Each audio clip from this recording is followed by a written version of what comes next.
No. I like her better. No. When researching a roast, you have to think of little flaws, be it physical or within the character of the person, and then you blow them out of proportion and really kind of exaggerate and make them funny, right? That's the purpose of a roast. So that, I guess, the biggest compliment I could pay you, sincerely, is that I guess I could say it was really hard to find all those flaws and things like that. I mean, I could say that, but that would be a total lie. It's a one-person roast. All right, you taught me to take turns when I was a kid. Let's get to this business, folks. Getulio Tovar, man, he's been in this game for 40 years. 40 years, I know. That's a long time. I had explained to my son that that's longer than I've been alive and longer than he's been alive put together.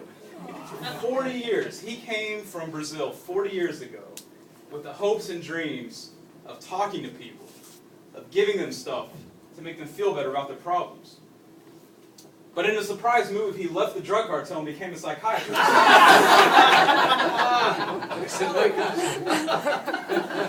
What a life of achievement. Man, this guy came from such adversity. I mean, he grew up in Brazil. He was one of 5 kids. Grew up in the 60s. It was still a developing country. A lot of struggles. He had asthma, severe asthma. He couldn't, run around and do a lot of the things that kids did back then. Also, his name was Getulio Tovar. I mean, seriously, I couldn't spell that thing till, what day is it? Oh, but despite all that, Dad, you overcame that adversity. You went to college, you studied, you worked hard, you achieved, you got a degree, you became a psychiatrist, you moved to a foreign country, you learned a new language, right? You built a career, you started a family, and you raised 3 kids to achieve less than 50% of their potential.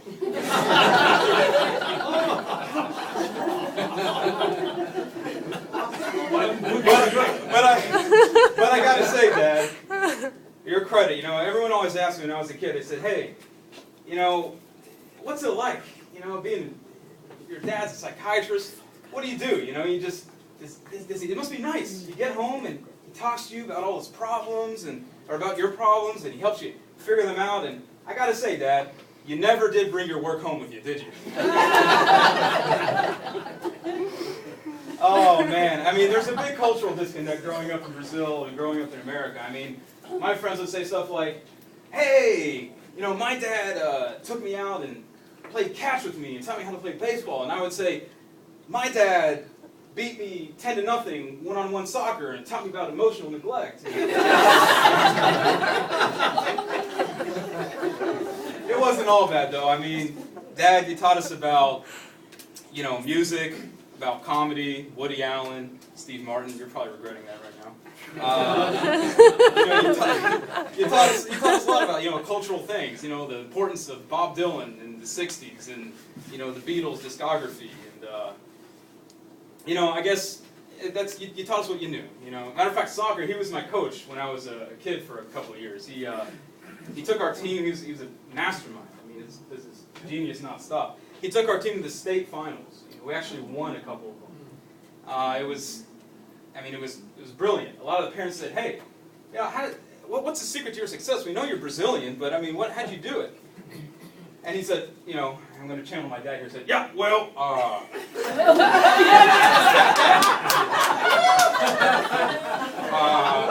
2 things.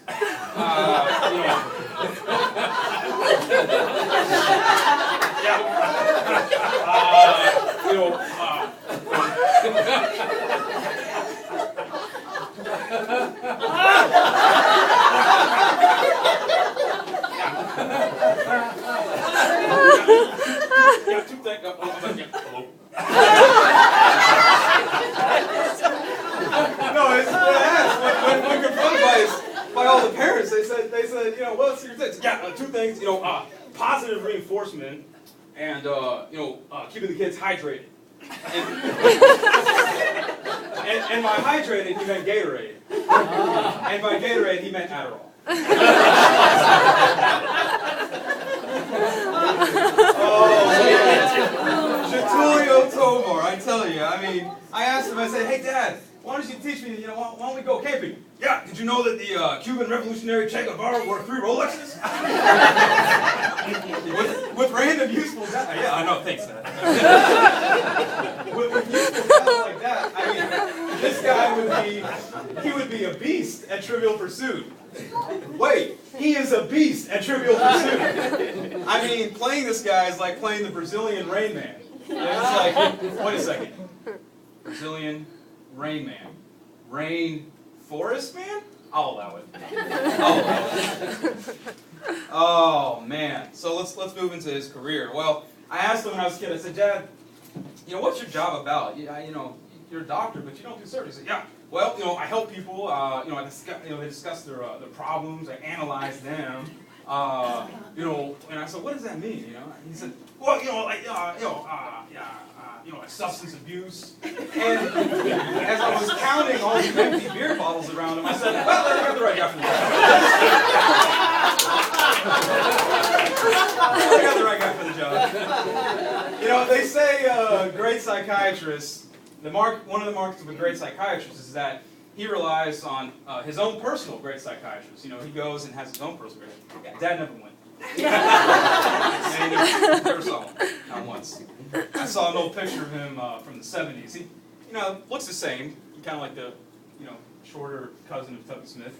But, he looked the same, but except he had this big afro, this same, nice grin he's got, except for the pirate teeth, but, this big afro, he had a huge, big mustache, and, I was like, man, look at that. And he said, yeah, I was actually going to be I was going to go into child psychiatry.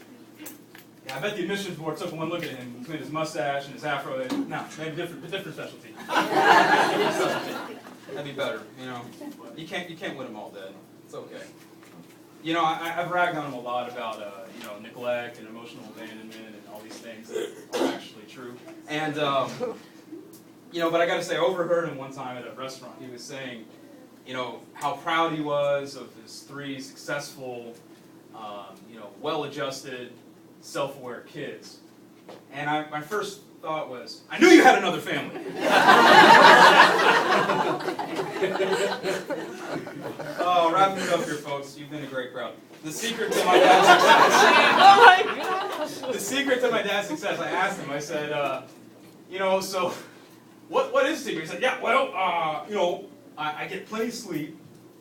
I exercise daily, and I like to control my diet.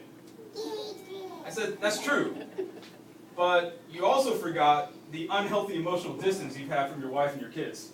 So, that's a joke. That's a joke.